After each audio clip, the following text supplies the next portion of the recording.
मित्रों, आज का ये मीडिया सम्मान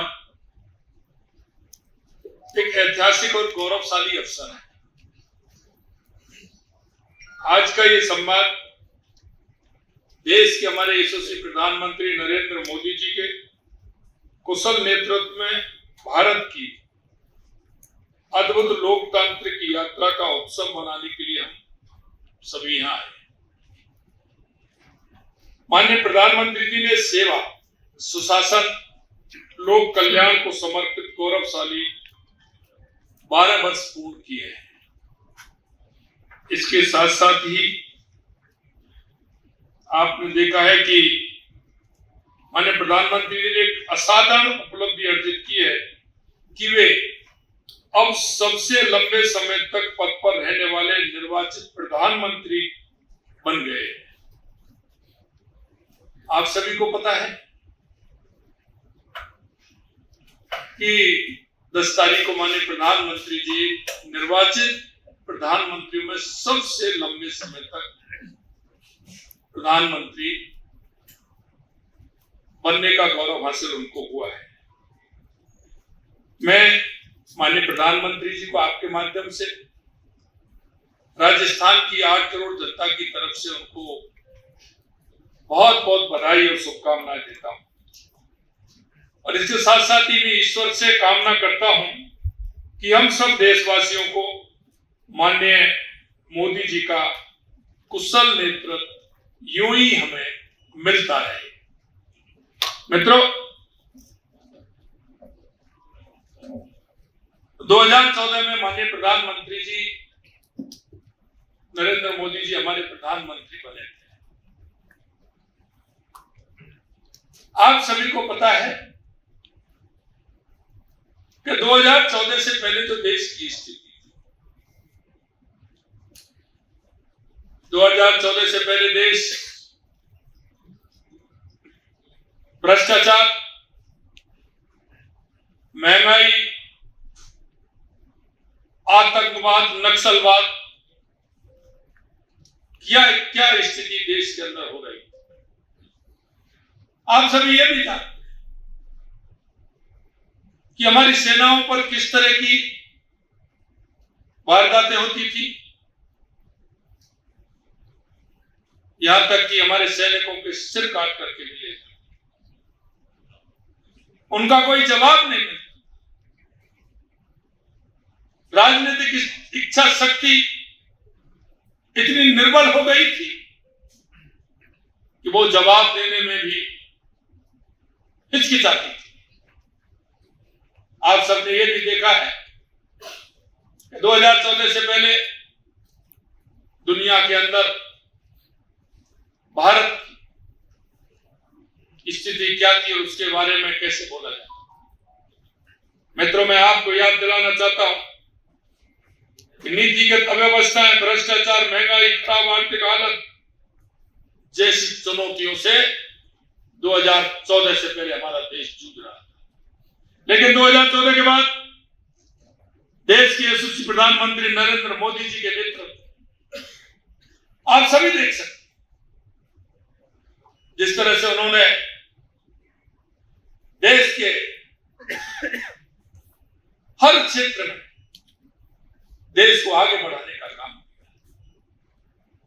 2014 के बाद चाहे हमारे गरीब कल्याण की योजनाएं हो, चाहे हमारे विकास की योजनाएं, चाहे आतंकवाद, नक्सलवाद का खात्मा हो, या दुनिया में बढ़ता हुआ भारत का गौरव हो, आप सभी ने देखा है। मित्रों, मैं इसके साथ साथ ये भी कहना चाहता हूं कि देश के यशस्वी प्रधानमंत्री नरेंद्र मोदी जी संसद के केंद्रीय कक्ष में उन्होंने अपने आप खुद को एक प्रधान सेवक के रूप में अपने आप को समर्पित किया। उन्होंने कहा कि देश का युवा, महिला, किसान, मजदूर, हम उसके लिए काम करने के लिए आए। और आप देख सकते हैं कि उन चारों स्तंभों को लेकर के माननीय प्रधानमंत्री जी ने काम किया है, वो आपके सामने है।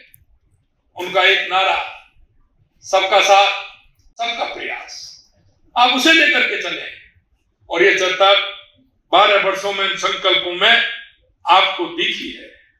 प्रधानमंत्री जी के नेतृत्व में भारत ने गरीब को एक केंद्र में स्थापित किया और आप सभी जानते हैं कि किस तरह से देश के करोड़ों लोगों को तक पहली बार इतने बड़े स्तर पर चाहे पक्के घर हो, बिजली, गैस कनेक्शन, शुद्ध पेयजल और शौचालय जैसे महत्वपूर्ण कार्य पूरे देश के अंदर कराए। पहली बार करोड़ों लोगों के बैंक में खाते खुले। गरीब आदमी 2014 से पहले बैंक की चौखट पर नहीं चढ़ सकता था, लेकिन आज वो गरीब आदमी कोई भी हो, आज उसका बैंक में खाता है। सीधा उसके खाते में जो भी सरकार की योजनाओं का पैसा है वो सीधा उसमें जाता है। बैंक खाते खोले उन्हें बिना किसी बिचौलिए के सरकार की मदद सीधे उनको मिल रही है। पहली बार 80 करोड़ से अधिक नागरिकों को मुफ्त राशन दिया गया। पहली बार 60 करोड़ से अधिक गरीबों को 5 लाख रुपए तक के मुफ्त इलाज का भरोसा मिला है। इन कदमों में देशवासियों का आत्मविश्वास बढ़ा है, गरिमा के साथ जीवन जीने का विश्वास बढ़ा है। माननीय प्रधानमंत्री जी के इन्हीं पहलों की बदौलत 25 करोड़ से ज्यादा लोग गरीबी से उभर कर ऊपर आए हैं। 25 करोड़, ये बहुत बड़ा काम देश के यशस्वी प्रधानमंत्री नरेंद्र मोदी जी के नेतृत्व में हुआ है। अगर मैं युवाओं की बात करूं, युवा शक्ति को भारत की सबसे बड़ी पूंजी मानते हैं। उनके मार्गदर्शन में कौशल विकास, startup India, innovation, digital economy, sports, उद्यमता, फिटनेस की अभूतपूर्व बल मिला है। आप देखते हैं हमारे युवाओं में आज कुछ कर गुजरने की जो उनकी ताकत है, वो हमारी ताकत है, वो भारत की ताकत है। और मित्रों, मैं कह सकता कि भारत युवा देश है और युवा देश होने के नाते ये आवश्यकता है कि हम देश के युवाओं को एक दिशा देने का काम करें। माननीय प्रधानमंत्री जी के नेतृत्व में युवाओं को दिशा देने का काम इन 12 सालों के अंदर हुआ है। प्रधानमंत्री जी की प्रेरणा से बीते 12 वर्षों में वीमेन लैंड डेवलपमेंट का एक नया अध्याय भारत की विकास यात्रा में जुड़ा है। उनके मार्गदर्शन में सरकार ने हमेशा देश की महिलाओं को अपनी नीतियों में केंद्र में रखा है, जिससे कि हमारी महिलाएं आर्थिक रूप से सशक्त होंगी, हमारा देश सशक्त होगा। आज सुबह के मुख्यमंत्री भजनलाल शर्मा ने मीडिया संवाद कार्यक्रम किया। इसमें जयपुर के तमाम चैनलों को बुलाया गया था और सरकार के जो 12 वर्ष पूर्ण हुए उसको लेकर सरकार की उपलब्धियां गिनाई। उन्होंने कहा कि 2014 से पहले आतंकवादी की जो घटना होती थी अब वो देश में नहीं हो रही है। साथ ही उन्होंने उन योजनाओं को गिनाया जो योजनाएं मोदी सरकार में लागू हुई। उन्होंने साफ तौर पे कहा कि अब गरीबों को घर मिल रहे हैं। तकरीबन कई करोड़ लोगों को, माफ़ कीजिएगा, 80 करोड़ लोगों को अनाज मिल रहा है। 25 करोड़ लोगों को गरीबी रेखा से ऊपर उठा दिया गया है। जहां राजस्थान सरकार ने कई ऐसी महत्वाकांक्षी योजनाएं लागू की जिससे आम जनता को फ़ायदा मिल सके। साथ ही उन्होंने सौर ऊर्जा को लेकर भी कहा कि आज हम सौर ऊर्जा में भी हर चीज़ क्षेत्र में अव्वल हैं।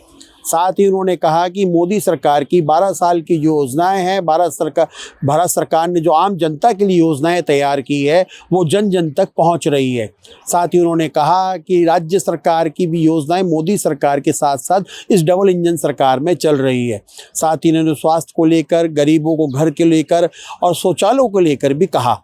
मुख्यमंत्री भजनलाल शर्मा ने साफ तौर पर सरकार की योजनाओं के साथ साथ अपनी 2.5 साल की योजनाओं को भी मीडिया के सामने मीडिया संवाद कार्यक्रम में रखा।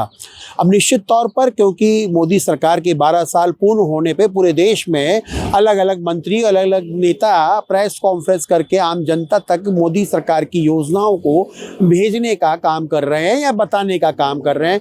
वहीं सूबे की भजनलाल सरकार ने भी आज पत्रकारों के साथ बैठकर लेकर उन्होंने जिस प्रकार से पत्रकारों से बात की और संक्षेप के अंदर में राजस्थान सरकार की 2.5 साल की योजना को लेकर हर क्षेत्र का गिनाया, उससे साफ तौर पे लगता है कि इन 2.5 सालों के अंदर सरकार ने जो काम किए वो आम जनता तक पत्रकारों के माध्यम तक से ही पहुंच सकते हैं। साथ ही उन्होंने मीडिया को भी धन्यवाद दिया। उन्होंने कहा कि हमारी योजनाओं को आप ही जन जन तक पहुंचाने का काम करते हैं, आप लोकतंत्र के चौथे स्तंभ हैं।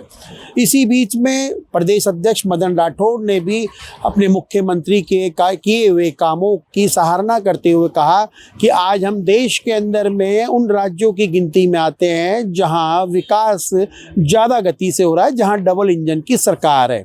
मदन राठौड़ ने कहा कि सत्ता और संगठन साथ मिलके चल रहे हैं और एक दूसरे की भूमिका निभा रहे हैं। कैमरामैन जयपाल सिंह राठौड़ के साथ Manoj Sharma, news watch India, Jaipur.